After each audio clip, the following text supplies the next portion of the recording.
Yes, it's working. All right.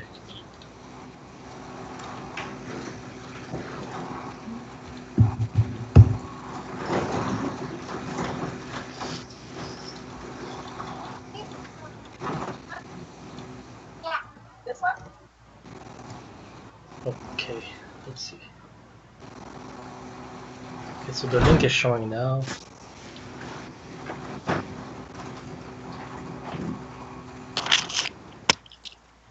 Okay, sorry All guys. right.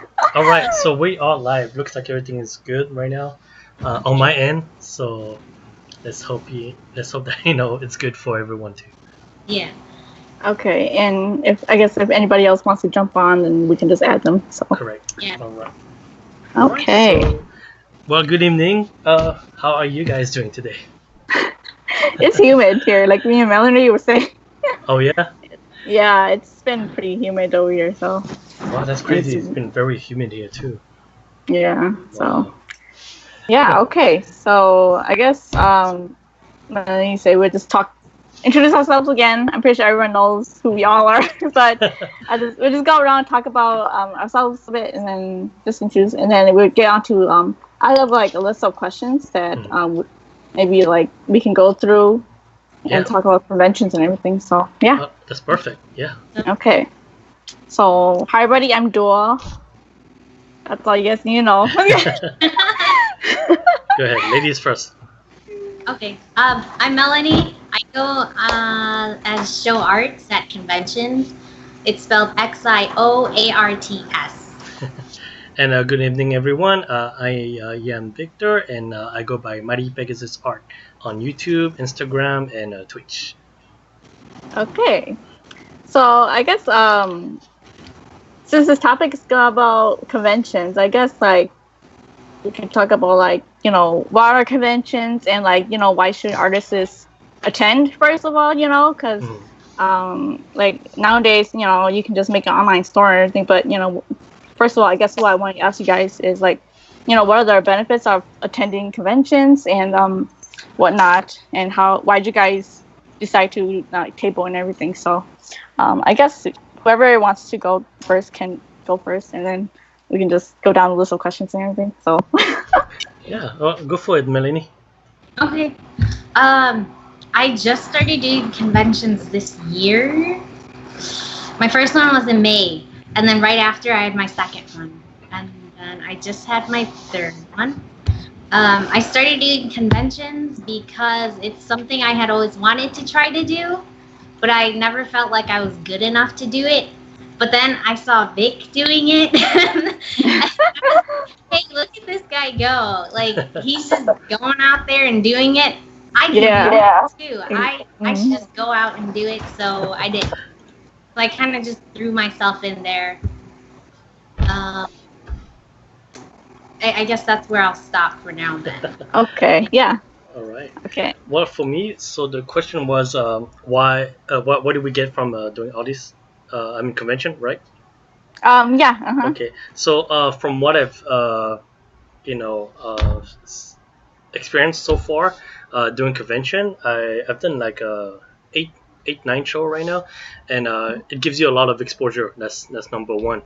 Number two is over with the more convention I've done, the more confident I got. So it definitely gives you a lot of confidence, and that's something that I will definitely recommend people to do, just to break that ice, just to be comfortable as far as being in front of people. Because I remember when I went to visit Chang at the art school, that the show that they were doing, I talked to a lot of the students, and a lot of them were very talented, but a lot of them, actually 95% of them, were very, very shy, and they didn't know how to be around people, just as like just from like the seller point of view, because you're trying to sell your art, as well as expose it. So that's a good way to break that ice, to get used to being around a lot of people if you're not, and just to meet other artists, make connections. So those are, I would say, those are the biggest biggest things that you get from doing convention. Mm-hmm. Yeah. Yeah, I quite agree too. With just, I mean, I haven't done much conventions, but just like comparing from how like, opening a shop and selling versus going there and actually selling yourself. Mhm. Like it's nice when people get feedback right away from people like, oh, this is so cool and everything. And so I think it's just really beneficial to actually go somewhere and be there and see how people react to your work and everything. And like you guys say, like finding like exposure and like getting people to look at your stuff and everything. So yeah. Mhm. I would agree. Honestly, guys, I recommend doing the conventions first before opening the store because I don't exist. Nobody ever goes to my store, but I make sales at conventions. Yeah. That's the exposure, and then people are like, "Oh, do you have a store?" But honestly, I have like zero traffic unless you're doing like Etsy or like you're super famous already. Like online stores aren't gonna get you anything. Yeah. I mean, it's okay, Melly, because right now too, like sometimes there's just like months where it's just dead and there's like no sales, so it's pretty normal, I guess. Right. And I feel like sometimes you go to like shows or you show up somewhere, and then there'll be like a little traffic on your online store after that, or Yeah. something. So yeah, it's I don't know. Do you guys think that like, when you guys go to shows and stuff, you guys end up getting more followers or anything as a result of it, or no? Like on your social media and everything after you guys attend the shows or whatever, or no? What did you experience, Melanie? I actually, yeah, that's happened. I picked up followers after every show, which is really nice. Yeah, it's a good way to get people to notice you. Right. Yeah. Definitely. Okay. All right then. Yeah, for me as well, I definitely noticed the same.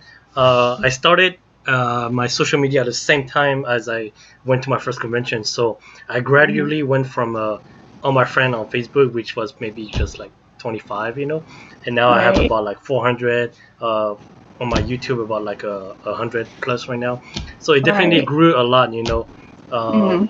I'm still trying to find the best way to get the most of followers, but you also find out that getting followers doesn't mean much. It's Right. just really cool to have. It's just a number. A really Yeah. cool number to have. Absolutely, yes.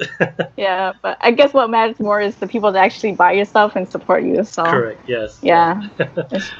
Right. Okay. Okay. So my next question here is like for someone who's just starting out, like where can they find conventions and how do they apply for it and everything? Like where do they start out and everything? So Mhm.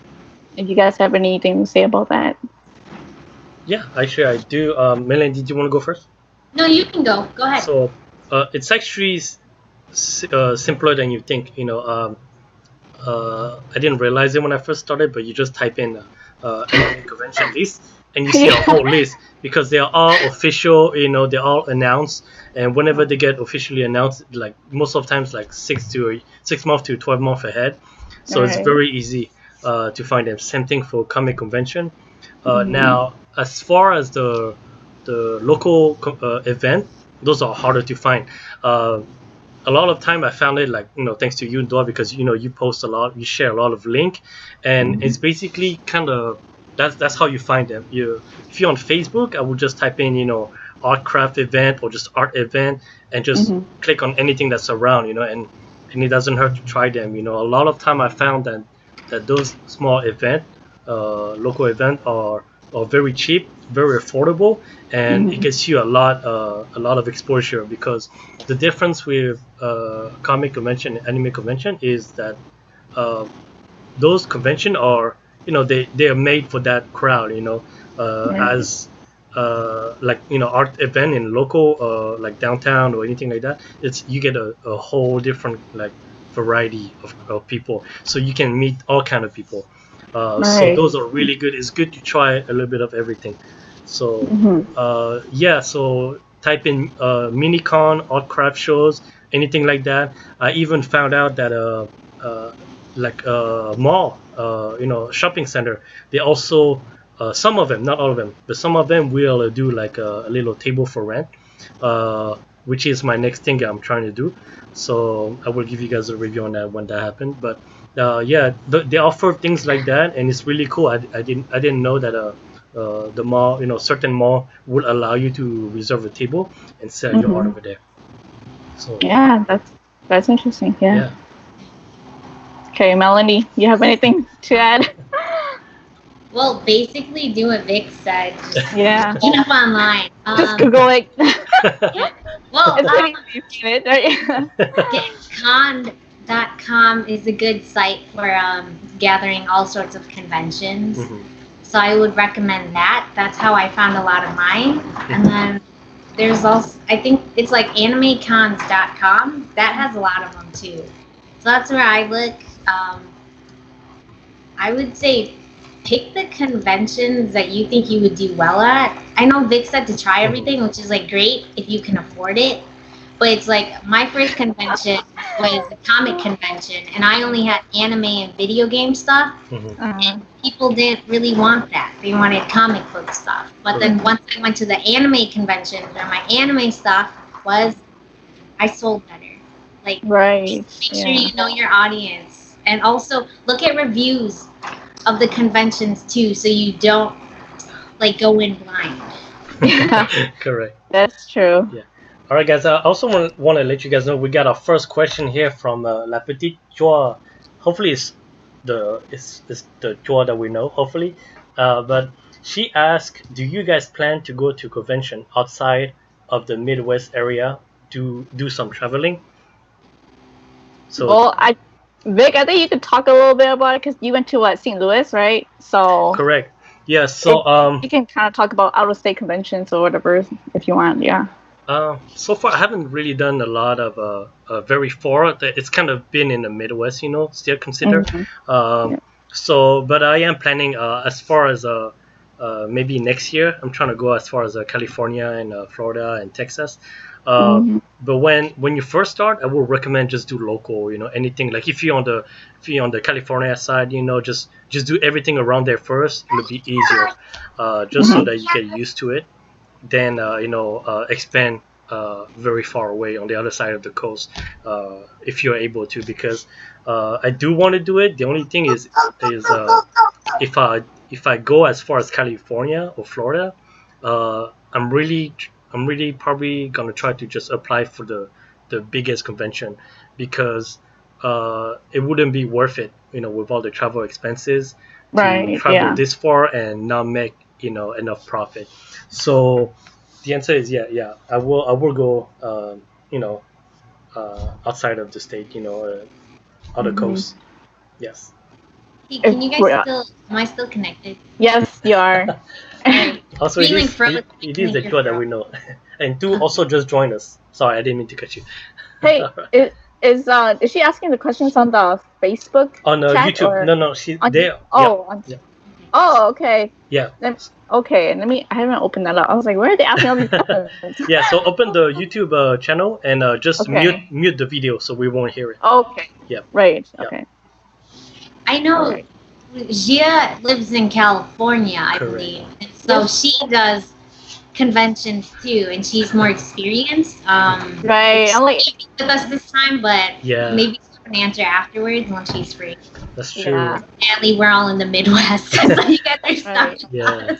I was hoping she would be here, but it's funny that you mentioned her, because there was a convention that just popped on Facebook recently, and I asked her about it. So it's a good thing also, like if you know someone that has a show around, ask them about it. And she basically told me it's probably not worth it that I go to that one, so I didn't go. So it's a good thing. Once again, connection is a good thing. Yeah, exactly. Like, yeah, exactly what you said. Yep. Okay, let's see here. And Melanie, do you want to go out of state or something one day, or whatever? Yeah. Like yeah. I'm sorry. Oh, go on. Sorry. It's just keep breaking. So I was a little late in signing up for conventions. I'm from Wisconsin, and most of my shows are located in Minnesota. So I have to travel out for most of mine. I'm really probably don't do that, because that's really expensive. Oh my god. So every time I've gone, it's like all the profit I made would have to go towards my expenses. So I get zero. Yeah. Just you think that going next door wouldn't be expensive, but it really adds up. Yep. Yeah. So try and get into your local ones first and work your way or you'll end up like me, not getting anything ever. But like you say, it's a good thing it happened to you earlier on, so you kind of like know what to I do agree. next and everything. That's So Yeah, I mean, I guess I don't regret it because, I did learn and I know, like, if I would go back to this convention or not. mhm. That's very true. Yeah. And I guess for signing up for conventions, you got to look ahead of time because artist alleys open up several months ahead of the time. So, like, I missed a lot of them because I signed up late. Yeah. Mhm. But like now, so next year you can probably start signing up earlier. Yeah. So yeah, that's a good thing. And like I think I told you guys this before too. It's like you can sign up for like most conventions have like a mailing list, so Yeah. they'll like notify or send emails once they like are open up for whatever Yeah. tables and everything. So yeah, just in case anybody is interested and wants to know. So yeah. Okay. So let's see here. Okay, so we can probably move on to the next question here. Sure. I have is so like once you get accepted into a show and everything, like what do you guys recommend to like prep, or how early do you prep your stuff and whatnot, or just what to bring to a convention and everything and whatnot. So yeah. Go for it, Millie. Do you want to Okay. answer first? So oh my god, sorry. My first convention was in May. I started learning and prepping for cons in February.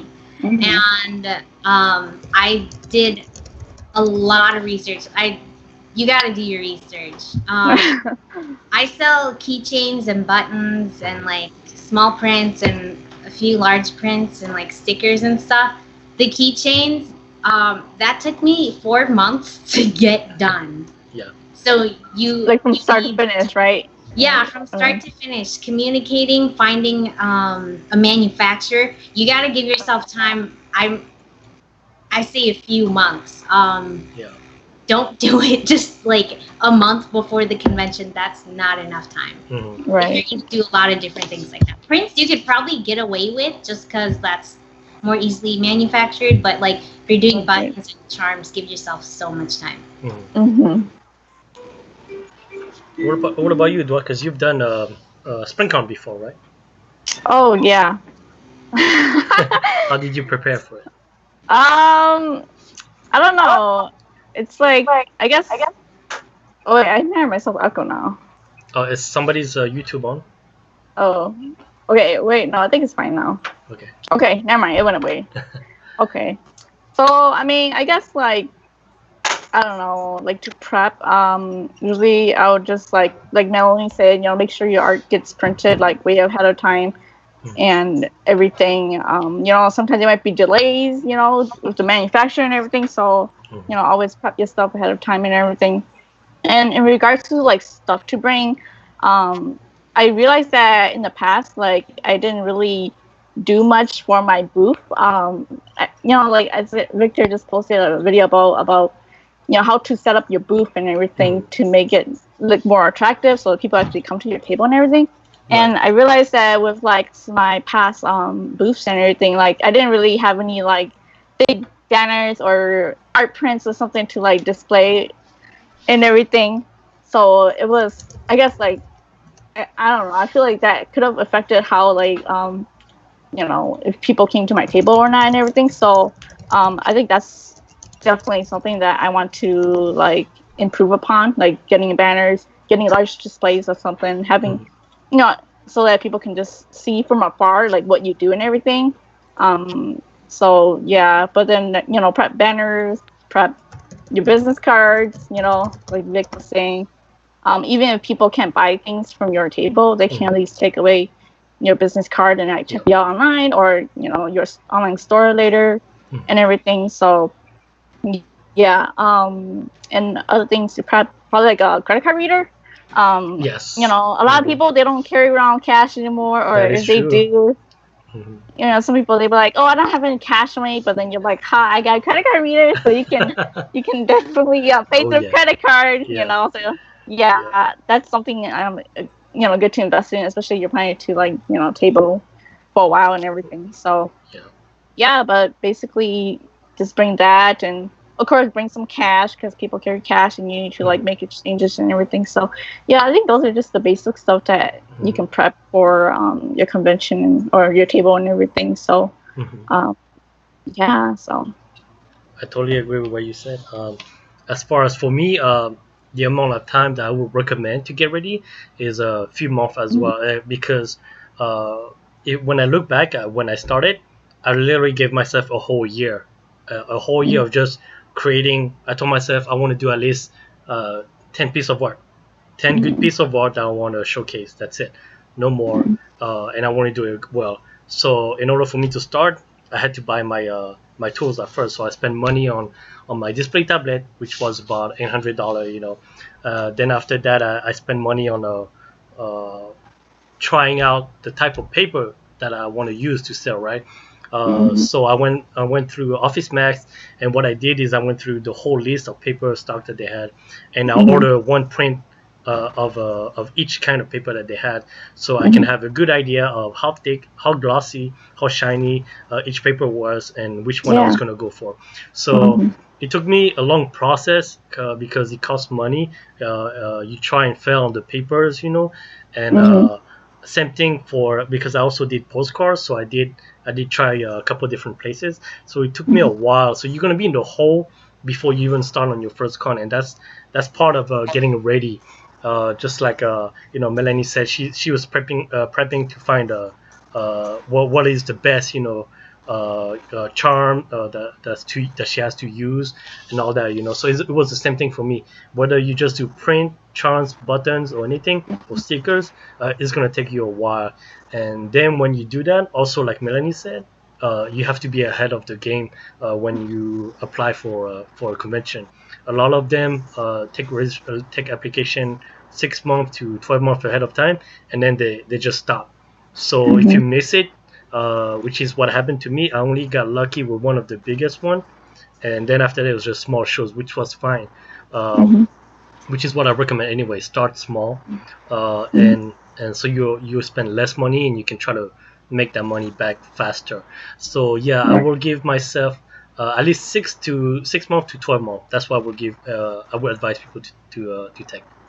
And right. also, we got two questions from Joa. She said, "How much money would you recommend to save up before starting a convention?" A lot. A lot. A lot is a good answer. Yeah. I think it depends on where you go. Like, Hmm. depends if it's far or if it's, in town. So Hmm. I guess it really varies, but at least $100 or more. I agree. I would think, depending on everything. You need So, more than $100. Yeah. Yes. well, Star conventions are free, so you Yeah. just go in and just whip Yeah. out your stuff. So, Yeah. yeah, I say at least maybe like in the Hmm. hundreds. All right, I'm gonna say over the hundreds. Um, Yeah. Yeah. uh, prints are the cheapest items you can have made. Hmm.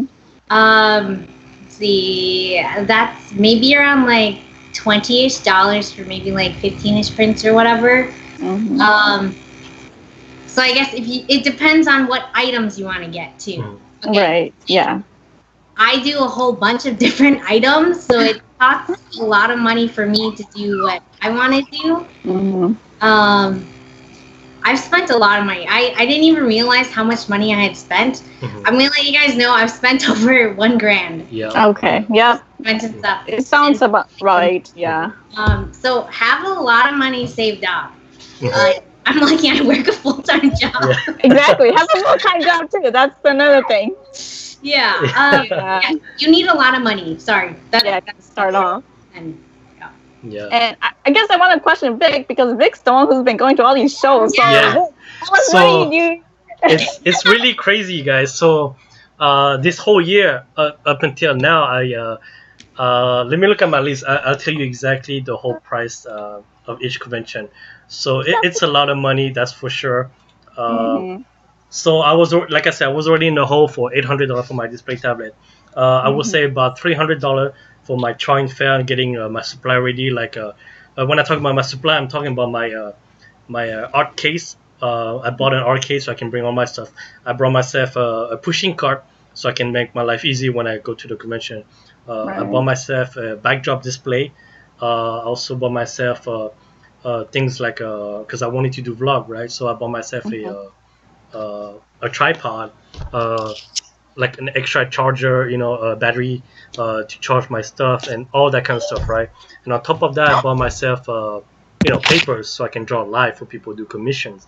And then when all that was taken care of, I went through my list of convention, and Larry spent my cheapest table was $50 for a convention, and my most expensive table was $350. So right now I've done, let's see, 11 shows on my vlog list right now so far that I Mm-hmm. completed.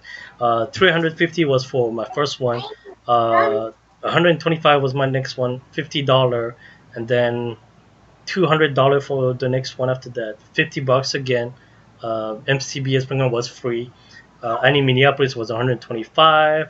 Uh, Another $50 one, and then another 125, another 200 one, no, one 200 one, and my recent one was only $20. It was a very cheap one. So it was a lot. It Mm-hmm. was a lot of money. I probably went up to like almost close to 3 grand Mm-hmm. preparing for all that. So Yeah. yeah, that's a lot of money.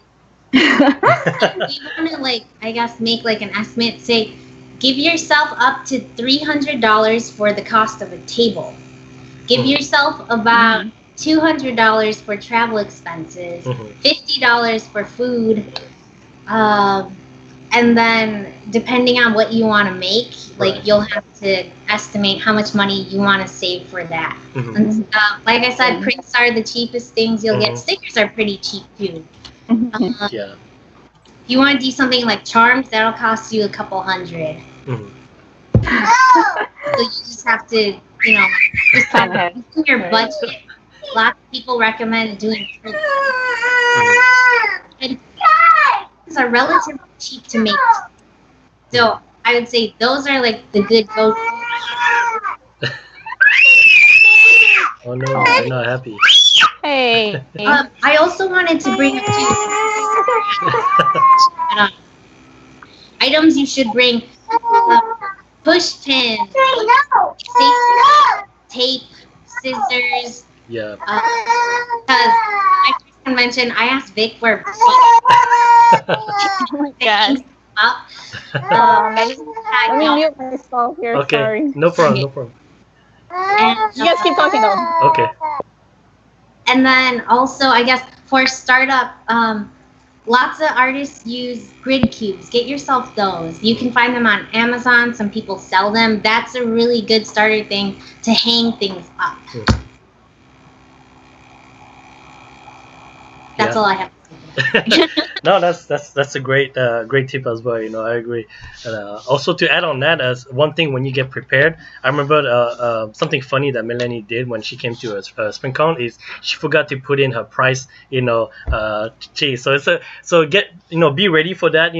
Prepared ahead of time because labeling, pricing your print is very very important. A lot of people. They are scared, they are afraid of coming up to you and asking, so if they see from far away how much you sell your print, it will help them a lot. So yeah. Yeah. Have that price sign because people will ask you how much something is, Right. even when you have a sign that Yeah. says Exactly. how much it is. Yeah. Yeah. Yeah. You said there was a second question, right, Vic? Oh. Yeah, Vic, let's see. Let's see. So Joa was asking, do you guys have a minimum value to purchase with card? I know that there are merchant fees with credit cards readers, correct? I don't. Just because it's so small, it's so marginal, it doesn't really affect anything. Mm-hmm. For those percentages that those card reader take, you can actually deduct that from your taxes when you do your taxes and everything. So that's all part of your business thing. If you like apply for a business, or if you like sign up for a business and everything, you can just deduct those rates or those thing as whatever deduction. Yeah, I think two was saying something like that Yep, too. I just added him. Before. Yeah. So. I just added him right now. Let's see if he can join us. Oh, and you like give the video? Yep. Oh, chatting and stuff. Okay. Mm-hmm. So okay. yeah, I agree. For the credit card fee, I don't really mind as well because my lowest item that I sell for is $5. So it really won't make a much difference. Hello, too. Hey, too. What's up, guys? Thank you for joining us. So introduce yourself so everyone knows who you are. Hey guys, I'm 2 of Studio 2. I'm at work. Yeah, I know. We're like actually. Oh wow. Yeah. Work? I'm done with my work, so I'm okay. killing time. Okay, Yeah. that's good. And you do conventions too, right? I only do art fairs. Oh, I haven't done a convention yet. similar with. How long have you been doing that for? What was that? How long have you been doing that for? I don't know, less than a year. Oh, okay. Yeah. Yeah, I just started my my business in 2018. Oh. So it's been a learning experience. I haven't done the con yet. I'm doing the first con with you guys at GalaxyCon. Yes. Oh, I see. Okay, okay. So for that, I don't have anything prepared. Yeah. So I have to rush some stuff. Okay, you still have a few more months. Yeah. Yeah. When is the Galaxy Con? Do you guys want to throw it out there so people know? Yeah, absolutely. It's gonna be in November. November. Let me see the exact date. 7th, 8th, and 9th. Correct. There we go. Mm-hmm. Oh, is that same weekend as demo and art craft thing? Yeah. Okay. Correct, yeah, Oh yeah, that's right. That's right. Okay, yeah. Yeah, we're not gonna Oh. be there to support you, Dua, if you're going. Yeah. Oh my gosh. Next time. Yeah. Yeah. Yeah, that's too bad. But you know what? We have two. Do you have to go to work soon? I was gonna say let's try to make the best of our time with you. Then since you're here, if you gotta go back. No, I work at a print shop, so when Oh. my jobs it's are done probably like- printing, I'm Wow. done. I just have to sit and wait my time. Wow, I should contact you sometime. I didn't know. Yeah, so I bring my art here and I draw Wow. when I'm done with my That's work. good. That is so lucky. Wow. Yeah. Yeah. So like Vic, you said, I don't have to test paper. I have paper here to test, so I know what papers are good. Yeah, Yeah. that's good. Yeah. Yeah. Very nice. Wow. So for the other question that we answered, do you have anything to to add on what we said on the previous question? Why don't you guys refresh me on your questions? Okay. What was the first question again? Like, why would you consider tabling at like a convention instead of just like selling online and everything? Like, what benefits do you get from like doing Convention. Right. or like art fairs? I think- Taste the craft. I think being live, having a store, having a shop, so that people can see and interact with you, Mhm. that is like 100% more better than having just an online Right. presence. Yeah. Because people will put stuff into their shopping cart and not check out. Mm-hmm. I've done But if you're that. at Yeah. if you're at a store and they say they want Yeah. to buy it, you can just Yeah. do the transaction right there. Mhm. And Right. True. so there's no like second guessing what they want to buy or not. Right. Yeah. That's true. Like Yeah. from my experience, I feel like people that goes to those events, they're more willing to just buy the stuff, than just be like, or if they don't buy right then, they're like, oh yeah, we'll come back later and buy it. So yeah, it's just yeah. Just seeing like you and your products and Mhm. wanting to support a local artist, that'll make Right. people buy it. Mhm. Yeah. So yeah, tabling has been so much better than just selling online. Mhm. Yeah. And I feel like with tabling, you can actually see what kind of people buy your stuff. So you see like, oh, maybe like most of your target audience is like females, or most of your target audience is like older males, or so it's kind of nice to see that too. Yeah. Yeah. Yeah, my wife works retail, so like she's always like, do stuff for kids because kids will make parents buy stuff. That's what I do. Mm-hmm. Or the parents, it has to appeal to both kids and the parents. That's the thing too. Yeah. Like I do children's art, so it's nice when the kids like it, but if the parents aren't gonna buy it, then that's kind of another downfall. I've had cases where the parents would buy it just to get the kids to like stop. Oh yeah, that's nice though. Yeah. Yeah. So Yeah. Okay, and I guess our other question is like, how do you prep for a show, or what kind of tips you have to like, bring to a table and whatnot. So, prepping for shows, have all your work that you want to sell in boxes or that is easy to move. mm-hmm. And if they're on wheels, that's even better. Mm-hmm. Let's see. If you're by yourself, make sure you get a cart so that you're not lugging your stuff all over the place. Because you always want to make sure you have your eye on your prints or your merchandise, because if somebody takes it, you're out of luck. So make sure you do that. If you can get somebody to volunteer to help you, that's always better to have two people. Right. Yeah. Yeah, I know a lot of times like it's hard to get people to help, but if you can like just drag a family member along just to do transactions with you, that'll be great. Yeah. So that you as the artist can engage with the customer. Right. Half the time, if you're not talking to them, they'll just walk away. So you have to talk. Yeah. Yeah, I think it's kind of hard, like you said too. Like if you're like doing like a short transaction or something, and then there's like other people that come to your booth and you want to talk to them too, but you got to finish something. So it's really hard. You're just like by yourself, I think I remember Melanie told me about her experience with it too, where she was like trying to like keep up with everything and everything. So yeah, it's nice if you have someone else. But yeah, I guess. Yeah, especially if your venue is really busy. Yeah. I was at Little Mid-Con a couple of weeks ago, and it was packed, super packed, and there was like lines, and I couldn't engage with everybody, especially when I was like making transactions, and so like people would walk away because they wanted to talk to you. Yeah, exactly. So if you can have somebody to help you, that'll be like plus 50% in sales. Yeah. And it has to be somebody you can trust. Right. You're going to be handling money and counting change and stuff. Right. Yeah. Hey guys, very quick, let's welcome Stan. Thank you for joining, Stan. Hey, Stan. Yeah. Nice to put a face to a name. Yeah. So, Stan, introduce yourself. Where can we find you? Online.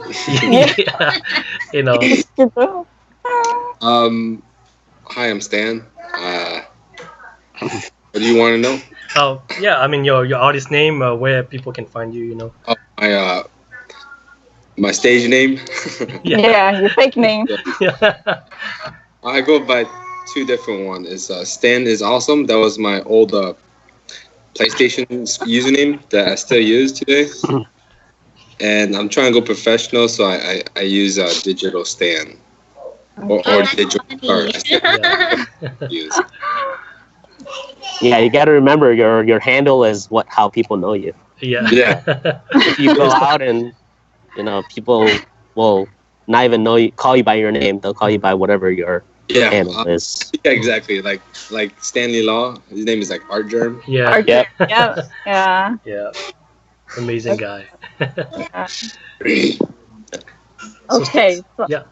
Go ahead. No, I was gonna say go ahead, Dwa. What is the next question?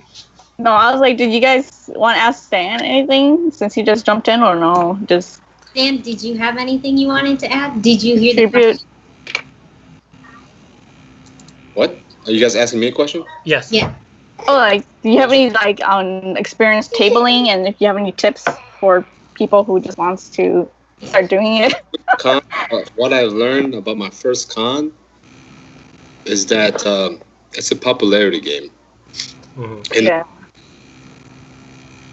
He left. Oh, he got disconnected. I think he got disconnected. We'll add him again in a second. Okay.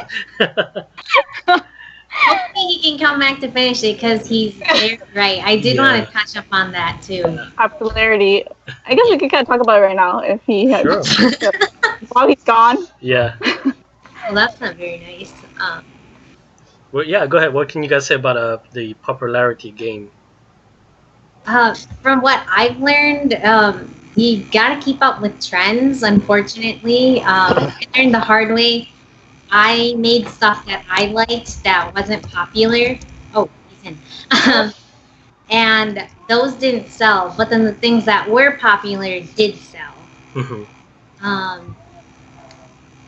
So I say, like, make some sacrifices and compromise, but also don't stop doing what you like to do, because then what's the point of doing it? Yeah. Okay. So stand back live now. Can you? Okay. Can you hear us? He wants. I think he's still trying to. I can't hear him. Oh, yeah. Yeah, we'll let him. No, we can't hear you. Yeah.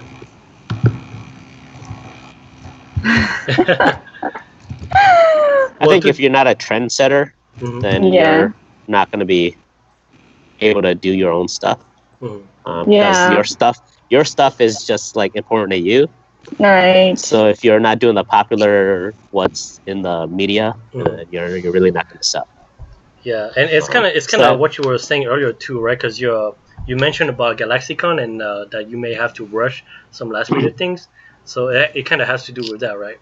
Because a lot of your art is really amazing, but it's not in like the same. It's not for the crowd that's going to show up over there.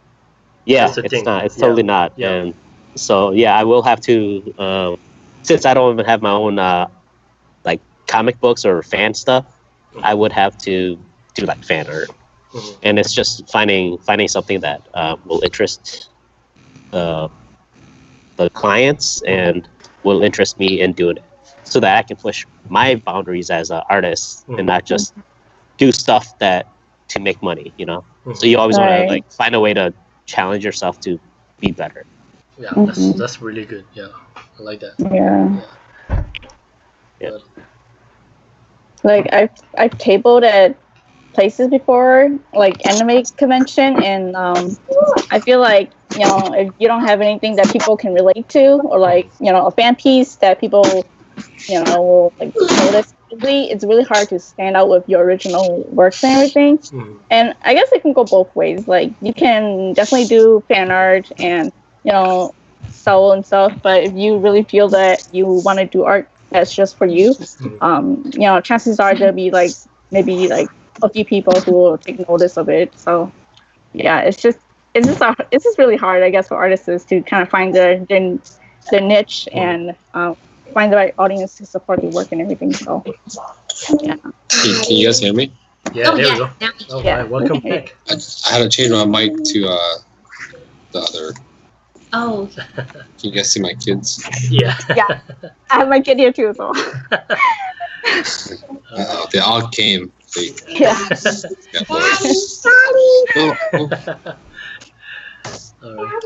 You were mentioning about popularity. Yeah. What I learned is it's a popularity game, and it sucks. But the fact that I learned it because my neighbor was like, okay, I'm gonna be a little bashful, but he was like not that good. Yeah. But the fact that he was getting more hits than me, and I was like, what the heck is going on, man? He's not even that good. But then the fact that he was throwing Marvel's name, he was throwing DC's name out there. He was saying he was drawing comics, this and that, and it's a popularity game. So people were like, oh, you have credits under you. You must be good. Yeah. And then, and of course, if you go to Comic-Con, it's more of a comic book style. So my style was not really comic book. So not a lot of people came to my table. And of course, there was a guy across from me. He had pictures all the way up to the ceiling. And I'm like, oh my gosh. Intimidating. Really standing out. Yeah, so it's like, man, how can I beat that? Because every time they will walk by, instead of looking at my table, they would just look over there. Yeah. Right. Yeah. I'm like, hey, damn, you know. Yeah. Sorry, Oh. I've been there. Yeah. I've been there. So it's like you have to make yourself look like you're popular because people don't know the artist. They just go for the art. If they want a Spider-Man picture, Right. they'll go and get it anywhere. Everyone has the same price. The art, yeah, it does matter, but some people it doesn't really matter. You know, Yeah. it's all the same to them. Mhm. And so you have to make yourself look like you're wanted. So one time my family came by and they all crowded my table. And then all of a sudden these people wanted to buy my pictures. I'm like, what the heck? Yeah. Yeah. That's a good tip. That's how Yeah. your family show I mean, up it was there. pure accident. And I was like, oh, hey, hold on. Like, Yeah. these people wants to buy my stuff. Hold on one second. And I was like, Yeah. hi, what's up? Oh, yeah, I want to buy your Spider-Man one. I'm like, oh, yeah, I got it. I got you. Yeah. Now, that's weird. Like, just people just, just gathering around. It makes Yeah. people think that you're popular. Oh, yeah. Yeah. So, yeah, so it's a popularity game. And I mean, yeah, your art matters too, but, you know. Mm. Yeah, so you gotta play it off like, oh, I'm so popular. Have friends come by, sit next to a table. What's the other thing? Store Marvel's name out there. I drew for Marvel, but I didn't tell him I got denied. You know? Right. Yeah. So and then like just have tons of pictures. You know, Vic, you're there. You know, just you have like tons of pictures out there. It makes it look like you're like famous as heck. I mean, you're like a year deep or 2 years deep now, so Yeah. you're pretty popular. Yeah, I'd like to touch up on what you said. So it's kind of like one of those short tip video that I made. Your display is going to be everything. Presentation is Yeah. everything, you know. Mhm. And he made a good point where he said his neighbor across from him had this huge display that people are just like, from far away, they just look. They can't even see like one picture, but they see it, they just walk there. And it's very true. Yeah. I've noticed that a lot. Mhm. And yeah, so this is very, very important because just the fact that they walk up to you and then all you gotta do after that is talk to them. Talking to them most of the time will help motivate them into buying your art. You know, the hard part it goes into what we were talking about earlier about where you need some help because if you just by yourself at your table and then it gets crowded. I had this situation where I was making sale. I was packing, you know, art for them, and the other people that were in the back, like, hey, you know, I want one of these. You know, they were waiting, and by the time I was done packing, the people in front of them, they were like, hey, welcome back, okay. And so that's one thing, you know, you don't want to miss on the sale. So yeah, so all these things basically they all, you know, kind of go with each other. And yeah, so that's one thing that you gotta watch out for, the popularity game, because it's if you don't have a lot of fan art, you know, it's gonna be hard. That's just the honest truth, you know. My friend, you know Ramel, right, too. So Ramel, his first con, I met him at Mighty Con in St. Quad Louis? Cities? No, Quad Cities. Quad Cities, and he only showcased his comic book. He did really, really poorly that whole weekend. Really, really, really bad. At the last show, he did so much better. And if you guys watch my con, he like triple, quadruple that number. And he made his table back on the first day and profit. And then it was just bonus after that. So and then he was able also to talk about his comic while he was selling, you know, fan art and things like that. So it's one thing that even if you don't like to do, it's okay to do it, you know, because a lot of artists, it has more to do with your ego. I know whether you like it or not. It has to do with that. You know, it's okay to do fan art. I understand that a lot of people are going to be like, yeah, you know, you're not licensed to do this. I don't want to do this. I don't want to be known for that. But it's okay. You know, it's not like you're going to do that for the rest of your life. But it's okay to show a little bit of what people want because the truth is your customer. If you do convention, they're gonna come and ask you to do their favorite characters, and that's not gonna be yours. That's just a fact, you know. So you have to be willing to make some sacrifice. This is the sacrifice that you will have to be willing to make, and just go from there, you know, and just be open-minded. Like Stan said, also, it really doesn't matter how good you are. The truth is, I've seen so many good artists over there, but I made more sale than them. And why? Because I just drew characters that they didn't. So So yeah, just find your niche. It's a try and fail, kind of deal. So don't be afraid to try and fail. Oh, one thing too. Can you guys hear me? Yep. Yeah. Okay, one thing too I noticed too, I was trying to draw the latest movie out there. For example, Marvel just came out, the Iron, whatever it's called, Endgame, and the fact that I drew a Captain America, and the fact that everyone had a Marvel picture, and I couldn't even sell one. I'm like, dang. Well, I was able to sell one. It's some dude. He was, oh yeah, I'll buy it. Yeah. Yeah, so the fact that, and the one that sold the most was the one I enjoyed drawing the most, which was Dragon Ball Z. Yeah. I love Dragon Ball Z, and then that's the one that sold the most. Like, people didn't care what the price was; they still paid Yeah. the price. I'm like, Yeah. Mm. so it's true what the Victor says. It's like, draw. What did you say? Draw what you like. Well, no.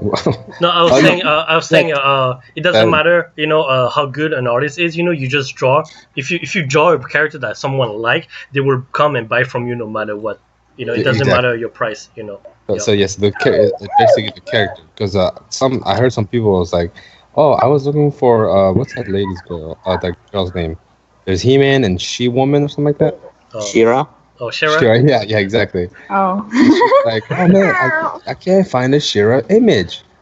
I was like, oh man, like no one cares about Shira, but there's people out there that care for it. Mhm. Maybe we should draw these characters, and Mhm. And then there was a lady next to me. She had so much hits, and I was like, what the heck does she have? And I looked, I was like, yeah, it's kind of boring, but it's not my style. A lot of cutesy stuff Mm. with a whole bunch of different characters.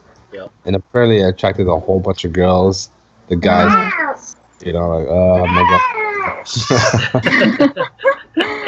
god. But yeah, so like Victor says, like, draw. I mean, I don't know, if you want to draw a whole bunch of characters, it's up to you. Draw what you like, of course, but like, draw just to draw, just to get, I mean, the most favorite characters. Now it's very like saturated. You know what I mean? It's like, you want to spend time drawing this character because a lot of people already has them. Mhm. I was surprised there was not that many Spider-Man ones out there, but Spider-Man, Red Spider-Man and Black Spider-Man, people just block like from right. I'm like, ooh. So do I ask a question on YouTube? She asked, has anyone had copyright issues with fan art? So Nope. for me, I only had one time somebody asked me about it, and it was during Wizard Worldcon, and what happened is the convention itself didn't have a problem with me with my fan art, but a customer came up to me and he actually really liked my art and my style, and he commissioned me to do a mashup of Star Wars and Super Mario, and the question he asked me is like, I really like your art, but are you licensed to sell their art, or draw their art? And I told him, no, it's just fan art. As long as I do it my style, then it's fine. Because the thing with copyright is, so here's the thing with copyright, right? That I've learned as far as convention, you cannot draw the exact copy of like a still picture from a movie or a cartoon or anime, or you cannot draw the exact same style as like another artist, but it has to be the exact same like pose as well. Like my Dragon Ball Z, it's in the same style Dragon Ball Z, but you won't find that position or that style, that pose anywhere, right? That composition. So that works, So, but some convention, they're really really picky. You just can't do any fine art. So you just have to watch out. Most of the time, conventions are really good at putting out what they accept and what they don't. So just watch out for that. I did want to mention too, fan art legally is illegal, so you take a risk every time you do it. There's companies that allow you to do fan art. For example, I like Mystic Messenger. I do this kind of stuff. This is a parody on The Little Mermaid. Mystic Messenger allows people to sell fan art up until a certain amount. that they make. I don't know if you guys know the game Undertale, but like the creator of that game lets people do fan art now. But then there's some places that just like they will like hunt you down. I know people on Etsy are always like, don't label it like Pokemon because Nintendo will hunt you down. Yep. So you got to be careful about that, and you know they have every right to shut you down because you're stealing their property. Correct. So it's a risk you have to take. Or just don't do fan art at all. I just want to say it doesn't work for me, but some people just sell original art and they do well. Yes. Oh, yeah. Like Vic said, certain conventions don't even allow you to do fan art. You have to have just original art. Correct. And I guess some of the success for the original art is it ties in with the trends that are popular. Like, Japanese culture is like super popular and stuff. There's this one artist who does like Japanese yokai theme thing. So it's not like anime or anything, but it's got the Japanese culture like to it. And they're free to do it, and like people still buy it because it's Japanese looking. You know? Yeah. I agree. Yeah. Okay. So. I mean, that's all my questions I have. So really? I don't know. Yeah. Oh, okay. I don't know if you guys want to talk about anything else or, yeah. So, or if not, we can wrap up since it's almost 9. You know? Sure. Yeah. I mean, I think we kind of touched up all the basic, you know, and I mean, I know Tu has done a few art craft. Can you tell us what the difference is, you know, or what you've experienced, you know, compared to what we've talked about at convention? There's as many people as a con. I think the Hmong arts and crafts stuff is more like tables just for our community. So you don't see a lot of like other people there.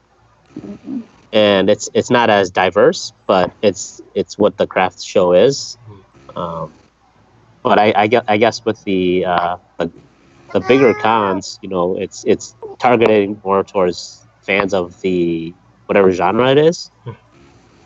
So I think the turnout is more at the cons than at the little art fairs that I went to, because I think there was like 1,000 people throughout the day, maybe 2,000 if I was being generous.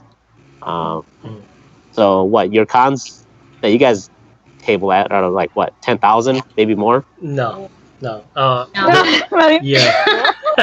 Even the biggest one I've done right now, Wizard Warcon, they advertise 7,000 plus. Honestly, I don't think it was I don't think it was that many.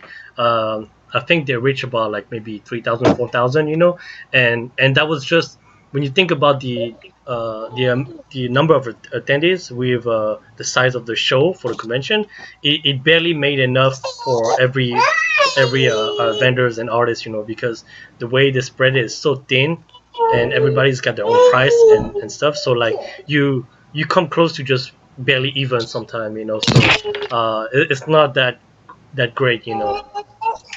Yeah. Okay. Yeah, I haven't been a comic con in like 20 years. 20 years. Must have changed since then. I guess the Wizard World I went to seemed pretty big. Yeah. I don't know. That was 20 years ago. Dude, if you don't mind me asking, how old are you? Me, I am 38. So I'm like, yeah. He's a veteran. Yeah. 38. Yeah, time just flies. Yeah. Yeah. I don't remember what I did for the past 5 years. Yeah, and especially when like in this art game that we're trying to do, and it's tough. 20 years. Do you think you are still gonna be doing cons and stuff? You know, or do you want to try to build something that you can step away from the cons and that traveling life? You know. Oh yeah. Yeah. So I encourage everybody to do your own IPs. Yep. You know, work on your own IPs, work that into your cons, and then slowly build that following. And you know, you might not have to do cons anymore. Yeah. You might be there as a panel guest. You know. It's true. That'd be nice. Yeah. Very, very true. I have a whole bunch of things that I just remembered. I wanted, in relation to it too, just said, guys, I recommend you do your own IPs first, build up a fan base, then do conventions, because I did it backwards and I regret it. Yeah. I want to do comics. I put off comics to do conventions, and nobody knows me, so the conventions are just all fan stuff. Yeah. So I wish I would have done the comics first, built up that fan base, and then did the conventions where I could sell my actual own comics instead of having to rely on fan art. Yeah. Mm-hmm. Yeah. I mean, even if you just have like a one shot, 24 pages, that's still one shot. It's one comic book. Yeah. You can show people, you can show potential like employers that, hey, I can buckle down and do this work. I have a comic out. I can show you. This is the proof that I have that I can do this work. So why not give me a shot? Might be a big publisher that contacts you. Yeah. So as long as you have that one shot, there's different avenues that you can. I believe that's how you guys know the One Punch Man. Oh. Yeah. The creator. That's how he started. He did a comic book on those free publishing website. Yeah. And he had so much traction, but his art sucked. But Yeah. Yeah, very true. Yeah. Yeah, and then but his story was so good that a famous artist picked it up. Mm-hmm. Yeah. I was like, wow. Yeah. I mean, a comic book about punching one time. How boring is that? But then he made it work. Yeah, that's cool. Yeah, sometimes story is king. Yeah. And art is secondary. Very true. But sometimes the story can't save the art. Mm-hmm. So you can't have it both ways sometimes. Yeah. Yeah. Yeah. The other thing I wanted. Oh, I'm sorry. No, go ahead. Go ahead. No, you go. The thing I wanted to add on that is the thing to take away from that is basically don't be afraid to branch out, because like Tu said, he recommends you do your own IP, and that's my plan too, because he also mentioned what are you going to do for the next 10 years? Are you going to be doing convention for the rest of your life? And my plan is not doing convention for the rest of my life, right? I have my own IP that I want to create. I've been having it in mind for a long time. I just haven't done it yet. So of course, this is everything. You have to look at everything like what's the word? I forget. Like a step. To go up. So and like in the One Punch example, you can create something right now. But the goal is you want to put it out there, because no matter how long it takes, it might pick up one day. A lot of things that a young artist don't realize when I talk to at convention is they're so hungry to be famous right away. They think it's gonna happen like that. Mm-hmm. When they see me at a convention, the reaction I get all the time is like, oh my god, you're so good. How long have you been doing this? Like, what do you do? And to me, I'm shocked because I've only started doing that, right? So it's all about how you put yourself out there, So start early and don't be discouraged, no matter what you do. Mm-hmm. So yeah. Yeah. That's pretty good advice, because a lot of people give up when it gets hard. Mm-hmm. I almost gave up the first day. Dude, me too. I was so sad my first convention. I just wanted to quit, leave, and just be done with it. Yeah. So if you guys don't mind, I wouldn't mind hearing your first time. Like, we don't want to discourage anyone, but we want to let people know. Just keep it real. Yeah. No, I think that's the thing. Like it's a good question, because it's not going to be all good things, right? And we should hear the negative things about it Yes. to prepare people. So it's a very good question, actually. Mm-hmm. I can start. I had the worst part ever. Yes. I'm kidding. My first convention was the SpringCon in Minnesota, and I was lucky enough I got to table with Vic. So my first time conning was with Vic, and it was a comic convention. And like I had said earlier, I did all anime and video game stuff. people didn't want my stuff. They would just walk by, and it was like very discouraging. I was like, oh my God, my art sucks. Nobody likes it. God, what was I thinking? I spent all this money, and now I'm gonna be broke. And like it was just, but like in that, like as the days went by, it like kind of picked up, and I did have some pity buys. But, Those are the best kind.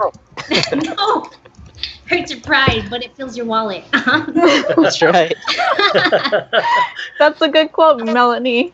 Yeah, but honestly, MSP is like a really good one, like you guys said it would be, where it was free, and they fed us. So I actually ended up making a little bit of a profit from my course sale.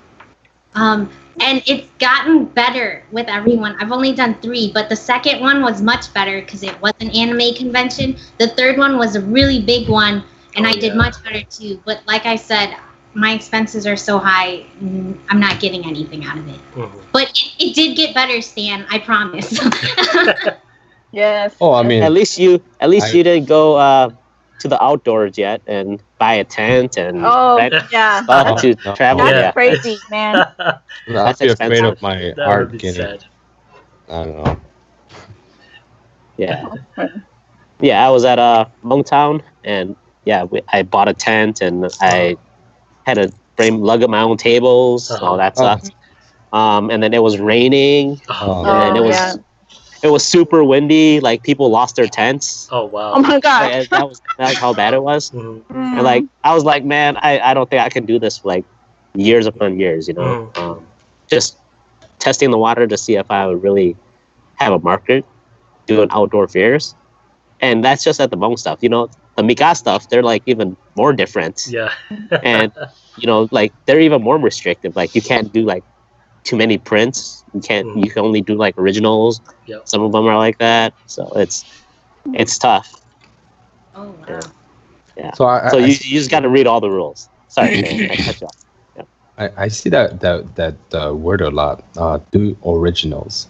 Mm-hmm. Yeah. Originals, and then sometimes I was like, what does that truly mean? Is everything I have originals, or do they mean like just don't copy someone else's exact one-on-one?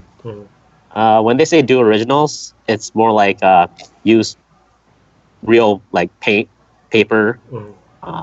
Like there's no copy. No copied images. So you can't like make a bunch of prints out of one image. You can only have like the original painting that you have there. So it's like one-time transactions. What? Yeah. Really? Yeah. I just okay. So my assumption of original was I drew it, digital painting, whichever, and I'm selling my own art that I drew. I think that is considered originals. Like whatever you create, that is just your idea, and not someone else's. Like not fan art. Fan art's. I guess it differs in each different market. Yeah, probably. That's a tough. Because as digital artists, you don't have originals. True. Yep, that's exactly what I was gonna say. What do you mean? Because that's my problem right now. Yeah. Yeah. Yeah, I understand how hard it is to draw digital. and I agree. You know, it's true. It's hard. But at my last convention, that's the reason why I started doing live drawing from people, because all of my art was digital, and a lot of customers, they're gonna ask you, I want to buy this one, but I want the original. And then I tell them, hey, I only have it in digital and I have no original. So I started drawing live, so whatever I have, I can make a scan of it and get people interested into it, you know. So Tu is right when he says original. When they talk about original, most of the time is there's no copy of it, you know. Yeah. Oh, you know what? Yeah. And that fashion, original is. Yeah. Okay. Yeah. I don't have any. Yeah. So you gotta start then.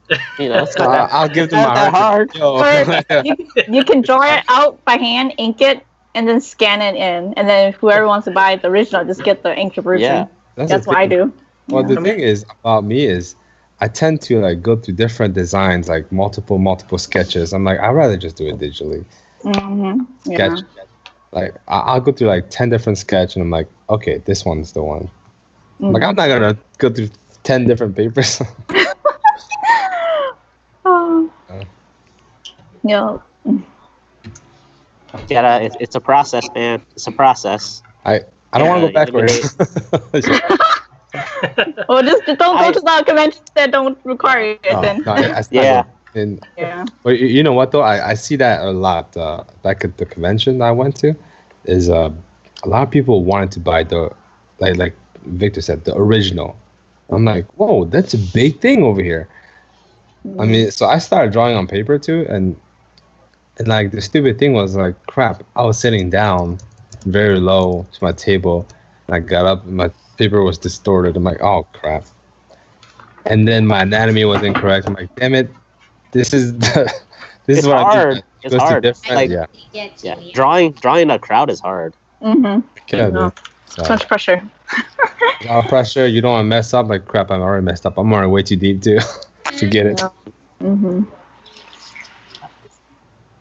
Have you guys ever had a client look at you while you're drawing, like telling you to change stuff and Oh no. looking over your shoulders and stuff? Oh yeah, they'll look over your shoulder.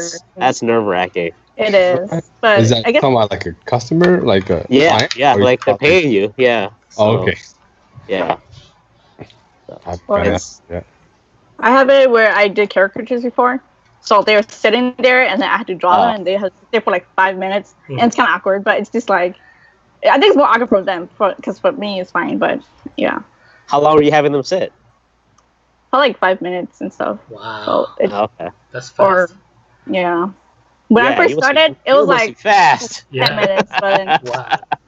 like I just made it really simple. So I'm just Yeah. like, Yeah, then I break can it sit down, there right? that long. To them, in 5 minutes is probably like 10 minutes. But yeah. That's a Okay. good thing you said that. I'm just gonna add something, and then I know you were gonna say something. Speed is really good. So if you do caricature, I would encourage people to do that. It's like taking commission live at a show. I'll train you to do better, and you don't have to do very detailed. A lot of people, I've seen artists selling the commission art, just a headshot for $20, and it's so simple. Yeah. It's just line art. Some of them is just pencil. I'm like, wow. So anyway, One thing, how much do you guys charge for those headshots? The reason why I'm asking is, I went around the table and I'm like, holy cow, people are charging a lot. Some people are charging super cheap. Depends. It depends. Like, if people know you, like if you're like pretty popular and they know your name, and if you're, especially if you're published, you can charge like $100. Mhm. The people will pay you for it. Mhm. But if you're not known and you're just trying to drive traffic, Hey, And then no it's screaming. probably like, I don't know, it's probably like $20. Mhm. If not lower. You know, it totally depends on who, like, what you're comfortable charging. Mhm. So it's up to you. What Yeah. are you worth? Don't be like me and charge $1 for like a freaking caricature drawing. That's too low. I did that in college. That was the Yeah. bad Yeah. experience. So don't do that. Yeah, don't lowball. Yeah, Charge don't at least lowball 10 yourself. bucks. Exactly. Charge at least $10. Yeah. But Please do there was minimum wage. Yeah. there was a customer that came to me at Comic-Con out of the blue, and they were like, hey, could you draw my daughter? I'm like, oh, yeah. How much? Uh-oh. I don't know. Yeah. $10? Like $10. Oh, crap. Yeah. I should have asked. Yeah. Yeah, I think when you're table and you're drawing at the table, you gotta have a process down where you can do it and like Mhm. in a time that is not stressful for you, Mhm. and in a time that makes sense for you to still engage with your customers Right. Yeah. and still have the product look good, so that you don't have a bad name when they go, "Hey, who drew this?" And then Yeah. because you don't want that repercussion. You know, you want people to like recognize you for being a good artist and not for being the artist that overcharged for a price or Yeah. a drawing that they didn't really like. Basic Yeah. line. Yeah, it's true. I've noticed that too. Because for me, my price all is very simple. Very simple line art for headshot, just $10. Full body, $30, and then anything above that, I consider like a special commission. And I tell them like it can go $50 plus, highest to $100. You know, and that's like I show them like example of what I have. It's part of one of the video I'm gonna do soon about like separate your original and your print. That way you can show people exactly what to expect if you do a special commission. And also goes with what we talked about earlier about making your your price tag, ahead of time, preparing for the show. That way, they know what to expect in price. But really, it really boils down to be honest with yourself. Don't lowball yourself. And if you like to say, if you're very famous, like one day if I'm very famous, I wouldn't mind doing like $50 to $100 just for a headshot. People will buy that. People will. So right now, just start low, but be honest with yourself. Yeah. Yeah. Wow. Yeah, and don't be afraid to start charging more as you become more comfortable and faster. Oh yeah. Yeah, it's just. So prices you can change. Mhm. It's all done. Yeah, it's all done. Not much. No, it's all done. I get more. It's okay. Get him more. Hey, no, later. Okay, so is that all you guys want to talk about then? I guess. Oh yes. I'm sorry. Yep. If you guys want to end it too, there are a few things on. Can't hear you. Oh. Sorry, I'm mumbling. Far from the mic. Can you guys hear me? Yeah. Oh, yeah. Yeah.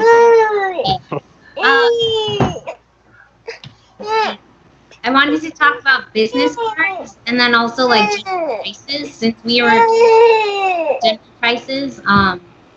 If you do buttons, you can get different size buttons. I have 1.75 inch buttons. I've also got star buttons. The way you price it, you'll do like the cost of production, the time you spent on it, and then like include taxes on it too. So for these buttons, I charge $3, and I have a deal 2 for $5. For the star button, I charge this $5 because this costs more than this to make. Stickers are super cheap to make. You can get a whole bunch. There are different types. You have matte finish, lots of different manufacturers. You've got glossy. I recommend just picking one or the other because people aren't going to. $1 to $3. Generally, people say charge it by the inch. So this one's 3 by 3. I had it at 4, but I dropped it down to 3. This one was at 3, dropped it down to 2. Let's see. Small prints like this, people generally do $5. Medium. What size? What size? Oh, sorry. 4 by 6s and 5 by 7s. Yep. 8.5 by 11s or 8 by 10. 10, I think. Is it 8 by 10? 8 by 10. Sure. Those are $10. I recommend you do all your prints in frame sizes. Yeah. Mm-hmm. That makes Agreed. it easier. So the 8 by 10 or what is it? 11 by 17. 17. 17. By Yeah. Yeah. 5 by 7 and 4 by 6s. Charms. I charge mine $12. They range from $10 all the way to like $15, depending on how big you make them, what kind of designs you have on them. There are also different types. You have like just printed on the front, or you can have it double boarded where the printing is in between the two boards, which is what I like.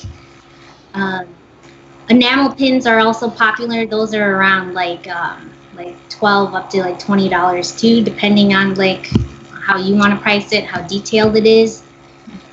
Business cards are a must-have. I would say there are people who go to conventions and they don't have the business cards, and people complain about not having business cards. Yep. This is my business card. Square rounded corner has my comic character Melon E on it. I also use this as a backing card for my products. So this is on it, and then on the back you have my comic character. Super. So that's one way to change. It's good marketing. Yeah. But then there are also other types of. Hey, that looks familiar. Hey. Round corners. You have rounded corners, squares, rectangles, just the regular ones with different designs on the back. Some of them don't have the back, so this would be cheaper than something like this with like 2 different backings. Very good point. Yep. And a lot of the times you'll have people, let's see, with their social media on the back. That's a really good way to get it. You have matte finish. You have glossy finish. Probably can't tell. Different types of papers too. Right. This has a texture to it. Mine's matte. It's smooth. Glossy is like shiny, and it's also pretty smooth. There's a lot of different types of business cards you can get, and lots of people who manufacture them. Moo is really good quality, but it's really expensive. Lots of people do Vistaprint, but then what I didn't like about Vistaprint was they charge you extra for a backside, to print on a backside. Yes, you do. I went with UZ Marketing, super cheap, but I had a bit of an issue with them where like it didn't print centered, and I was pretty upset, but they were really nice and they worked with me. I got it reprinted. Now I have too many business cards. Don't oh my god, don't buy 1,000 business cards. Yeah. So how many I have a question. How many business cards would you recommend for someone to bring to like a typical convention or event? 500. Yep. 500. 500. I ran out. I ran out a little bit on the second day. Really? Oh, yeah. Okay, I haven't. Lots of people take my cards, but I bought too many, so I have 2,000 business cards that Yeah. Yeah. That'll last you a while, right? yeah. But then, like I said, start with 500, and then, you'll be like me, and you're like, oh, God, I don't want this card anymore. I want a new. You got to get rid of those first ones first. Mm-hmm. That's true. I just threw a whole bunch at you guys, but... No, that's very helpful. Yeah, I think it's good. You guys have any marketing strategies, as in like, I mean, talking, of course, we know that. Mm-hmm. Like any like displays or like, hey, I'm gonna give this out for free. I'm gonna try to, I don't know. Give them some incentive. Definitely. That's a good question as well. Give a good deal to your people, because once again, print doesn't cost you much. So you can make good profit off of one print already, depending on what kind of paper you choose. So give them a deal, like the one I have right now is $15 for the first one, 2 for $25, or 3 for 30. So it basically goes down, and you're making good profit out of it. Because the thing is, a lot of time, if people have a $20 bill, for example, and you give them a good deal about it, they don't want to get that change back. You give them a reason not to get the change back, so they get something else. You're making more sales. So yeah, definitely do deals. Kind of like what Melanie did with her. Was it the charm, right? Or the sticker? Yeah, the charm. 2 for 5, right? Or 3 for 5, something like that. 2 for 5. Yeah, so 2 for 5. $3 for one. Yeah. $5 for 2. For the charms, $12 for 1, 2 for 20, and that gets a lot of people. Yeah. And I think we talked about it. I think Du mentioned that too before on one of our stream, where you said something about like play with the numbers, because it will look good, right? Because $10 is not as good as 8, but 8 looks better than 5, right? So in a way, like you can play with them with the number of for the size of the print that you have, and then at the same time later on down the line, like Du said, also you can change the price. It's okay, Mm-hmm. Yeah, just play with the market. Yeah. I mean, you can always like try to upsell add-ons and stuff, like if you have stickers and stuff. Yep. But it's you gotta be really talkative to sell. Absolutely. So if you're talkative, make yourself sound really good. Yeah. So, just say you work for Marvel a long time ago. Yeah. I work for Marvel as a toy, but they don't need to. Something I want to add to that also is if you're not sure what to price your items, go with the general pricing you find online, what you think it's worth, and then see how it goes the first day, and you can adjust it. But always never raise the price. Start high, and you can always lower it. Very true. Yeah, very true. Yeah. Yeah, nobody wants to pay more the next day. Yeah. That is true. Yeah, that's true. If they pay less the next day, they'd be happier. Yeah. Some people, they actually lower their prices so that people will actually like come and buy it. Be like the among food places, you know, when it's like towards the end of the day, yeah. and you When it's can running- lower it. Yeah. Yeah. Everyone's Yeah. hungry all of a That's sudden. Yeah. It's true. Yeah. Something else I also wanted to say was I think it's a good idea to like experiment if you have like different ideas you want to try, but just don't buy too much of it. Yeah. Yeah. I thought I had like the greatest idea ever. I was gonna make whatever. Don't laugh, guys. But I laughed because I did the same thing. yeah. Aren't we all like that? kind They of. made these books. They hold prints, and like they're handmade. They use Japanese Oh paper, yeah, I remember. but you know, Okay. nobody wanted them. I thought it was gonna be so useful, and everybody's gonna love it. Like, yeah, this is a great way to hold your prints, so you don't have to like hold a butt ton of bags. But nobody wanted. I made 4. I sold 2, and now I just have to try and get rid of the last 2, and that was like money wasted on my end. I wanted to experiment, and I took that. I, Yeah. Give them a bag. Save yourself the heartache. That's actually a good idea. You know, do give you a bag if you purchase something. I've never seen that. That's awesome. Yeah.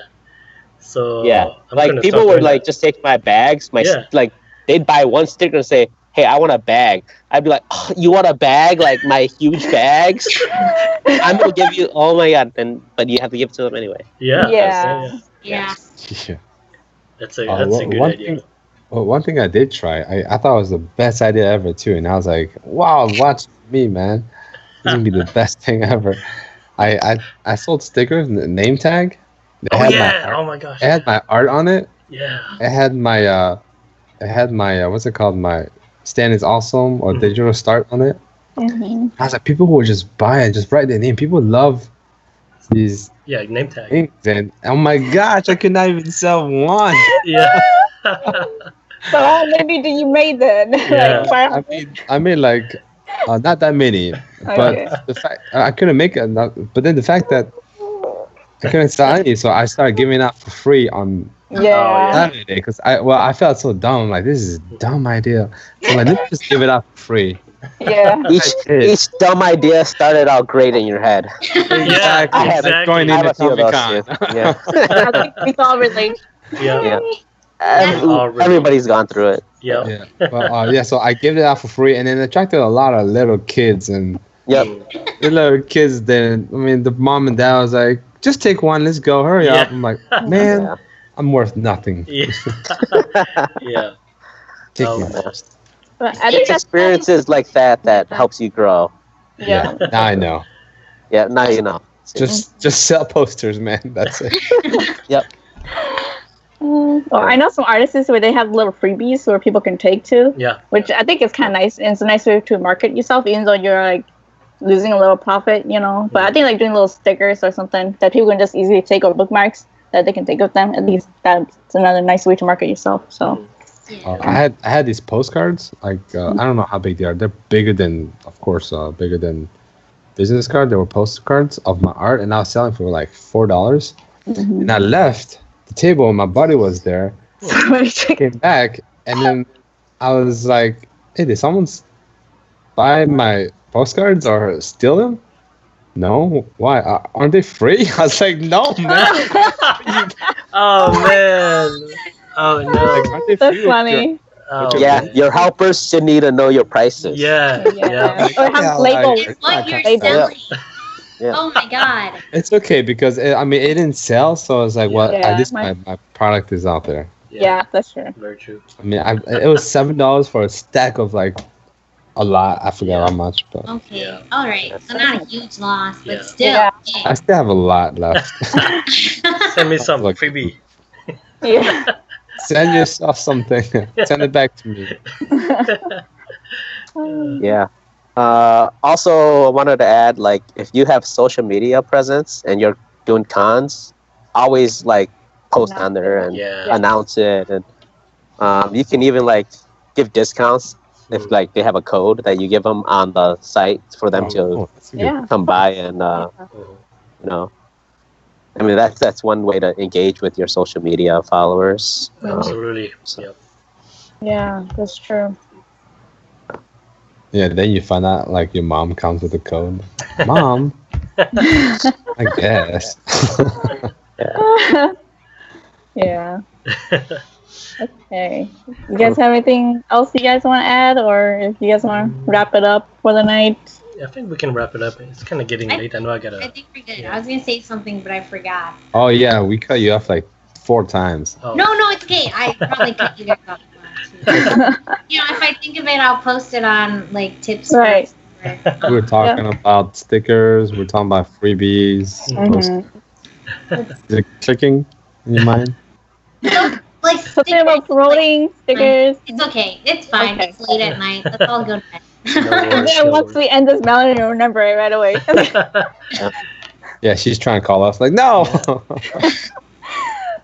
Well then, Okay. I guess to. Actually- Oh yeah.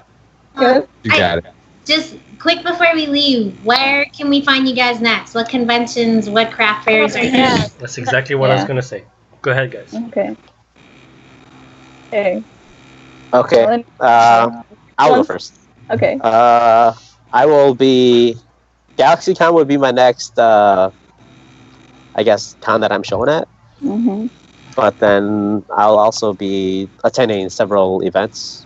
I'll be going to Lightbox in Oh yeah. September. Yes. Mm. Let us know that'll how be it fun. goes. It seems really good. Yeah, it's Yeah.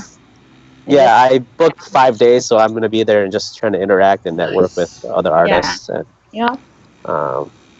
we'll see how it goes. Mm-hmm. Probably be Bobby Chu, you know. Nice. Go meet them. Yeah, take a picture. Well, The take a man. picture. Yeah. So yeah, did you guys ever do his schoolism stuff? No, No, but- I want to try. It's Okay. very cheap. $200 for the Yeah, year. it's- Even $500 is really, really cheap. Yeah, I got in with his Kickstarter, Oh, nice. and Yeah. I did 2 years for like 150. Wow. So yeah, took like most of the awesome classes there. Wow. Learned quite a So- bit. So you recommend taking those classes, right? If, Yeah, I recommend if you guys have the time, Mhm. just to learn. You know, it's like if you do the monthly payment, it's not that bad either. Yeah. It's like $30. Yeah. Mhm. If you're if you're really fast, Yeah. you can go through it all in in 1 month. Yeah. But then you can't just be watching it. You just gotta draw it too. Yeah. Yeah. Yeah, practice makes Yeah. that perfect. Yeah. That's true. Yeah. So, yeah,